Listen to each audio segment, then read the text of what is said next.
Good day to you, Standing Rock and Cheyenne River. This is MC Chaz, Charles Shoots the Enemy, coming your way here with another Chaz interview on this Friday. This afternoon, we'll be talking with David Little Elk from Dupree, South Dakota, the Cheyenne River Lakota Nation. And we're going to open up here with a song called Chante Mayaluha.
And a good day to you, Standing Rock and Cheyenne River. This is MC Chaz, Charles Shoots the Enemy, coming your way here again on Friday afternoon with the Chaz interview. This time around, we have a local artist from the Cheyenne River Lakota Nation, David Little Elk. Welcome to the airwaves of KLND, David. Good to be here. Good to be back. For some of our listeners who maybe haven't got a chance to see Kick, maybe you can tell us... First of all, tell us a little bit, give us an introduction, and tell us a little bit about yourself. My name is David Little Elk. I am from the Cheyenne River Sioux Tribe. My father is from the Rosebud Sioux Tribe. My mother's Cheyenne River. And I grew up on Cheyenne River, and that's been my home.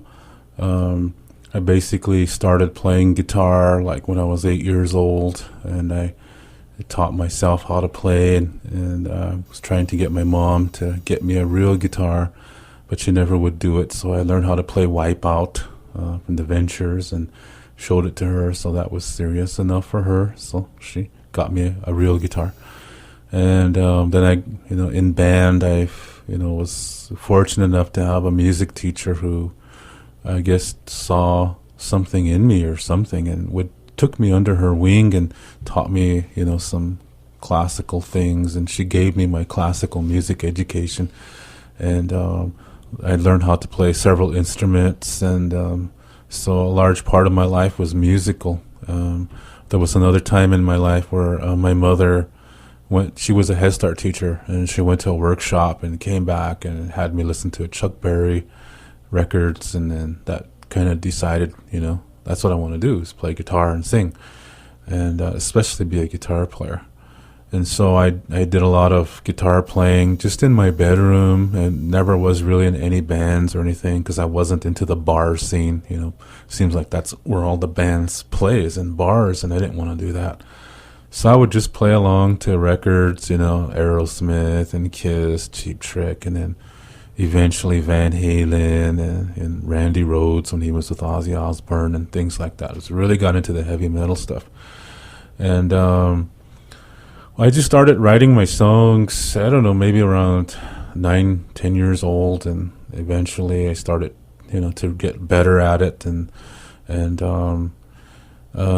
was about 1999, I became a Lakota language teacher, and a lot of my life focused on the language and the culture.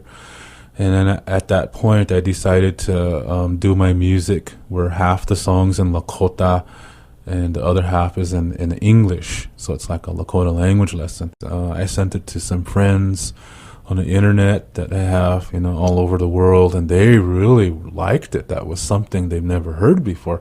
They heard Exit and, those kind of bands, and with that on every drum beat, things like that.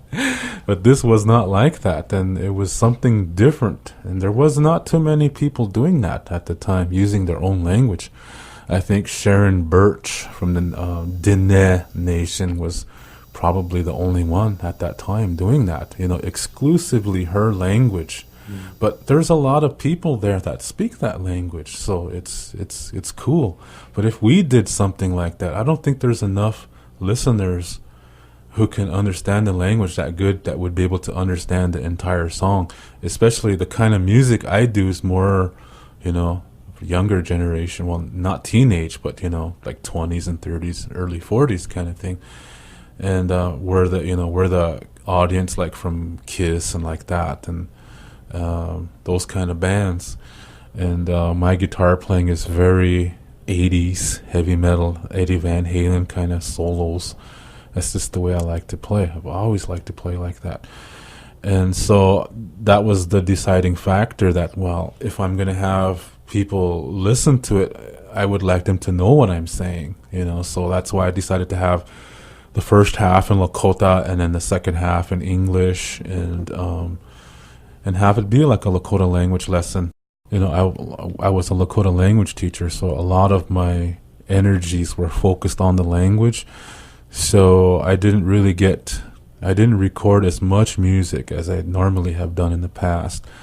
And so just been recently, now my book is completed. It's now the official Cheyenne River Sioux Tribe Lakota language course. It has 10 CDs that go with it. It's really catching on. And pretty soon I'll be teaching Lakota over the internet using, streamed video kind of thing. And right now I'm teaching at Dupree School, but I'm also teaching over Long Distance Network. I'm teaching Timberlake and Isabel and Faith. So it's really interesting. I've never done anything like that before, so it's interesting. So now that those books have been completed, I'm focusing more on the music again. You're a Lakota language instructor, and you got the music, trying to get information out to as many people as you can. And talking about streaming on the internet, that's going to be a big production in itself. How do you juggle all that? Well, yeah, that's right now. That's an idea. A lot of my customers, they're from all over the world. Maybe might be doing that more on the weekends or summertime or something like that. It's going to be interesting. I mean, right, like I said, right now it's an idea of, there's been a lot of people been requesting it because there's a lot of bogus Lakota sites out there, that offer such lessons for a lot of money, and then they realize they're not getting what they paid for, or that they're not even getting their services at all. So I'm trying to do something better than that, and yeah, that's, as far as finding the time to do that, that's something that's where I'm gonna have to decide on pretty soon. How am I gonna do that? And but it's something that I like. I like doing it, and it's I know it's just interesting, and it's fun. It's something that I'm kind of excited about. So as far as working out the details, that's the next step. So I don't know what's gonna happen yet. So Well, we opened up the interview with the song Chante Mayaluha. Can you tell us about that song? Chante Mayaluha. I was thinking of a lot of the songs that I've written in my life were from my life. And Chante Mayaluha, I was just thinking of a song for anybody, to sing to their sweetheart. And one time I was sitting in the living room at home with my acoustic, and I was just playing this melody, and I was like, wow, that is so beautiful, and what I was doing.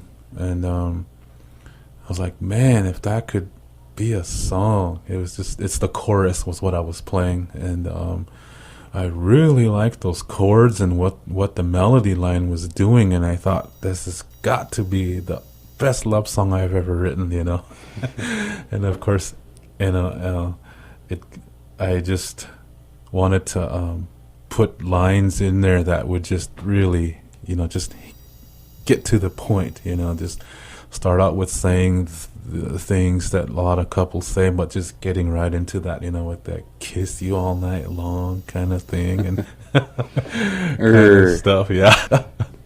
Okay, we gotta keep this rated G here. So no, it's a beautiful song, and I tried to sing it when I first wrote it, and I'd always end up crying, and I'm a big sissy guy sometimes.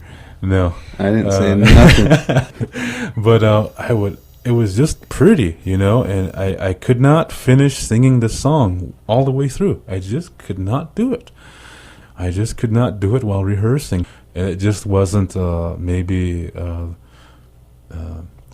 the spring of this year, 2003, where I just decided to give it a go. I got some new recording equipment from my studio.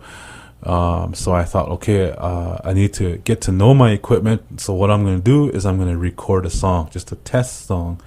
And while I'm recording this song, I'll be learning about my new mixer or something like that. So I decided to do this Chante Mayaluha and just give it one more try. And as the song was starting, these vocables just came to my mind, and I just started to sing into the mic, these things that were coming to me.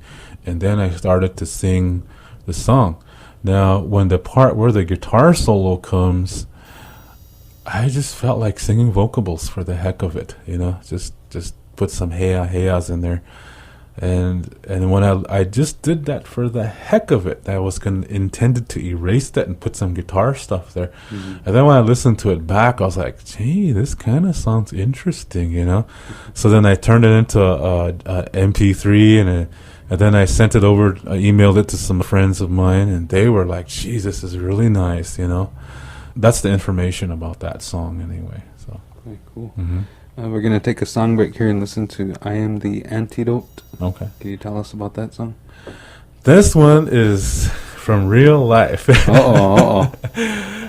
1998, I came out of a really colorful relationship. I'll just say, with respect to her, you know, it was a big learning experience, and I learned something about myself that I never knew existed, and I'm thankful for that experience. And I'd have no grudge against that person, and I'm thankful I was able to survive emotionally and to grow from it. You know, when the relationship ended, this melody came to me and these chords came to me, but I could never find the words to sing it. I would try some words and I would try it, and yeah, sure, it sounds good, but I didn't feel right about it. And just the early part of this year of 2003, I just decided to talk about the way I feel about it now. And so that's why the lyrics start like that. You know, 4 years ago, I started to write this song, and I forgot the words, and, you know, things like that. So it's just basically saying, I'm okay. You know, I'm all right. You know, I'm not messed up. So Life goes on. Yeah, exactly. Life goes on, and hopefully life has gone on for the better for her as well. So that's where that song is. It's kind of like a release, a celebration in a respectful way to her as well. That's what the song is about. 4 years ago, I started to write this song.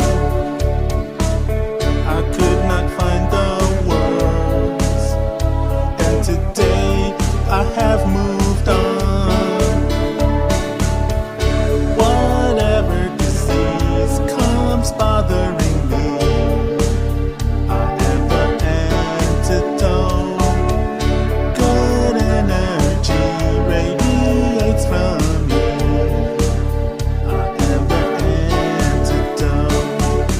I feel the way layers of false protection.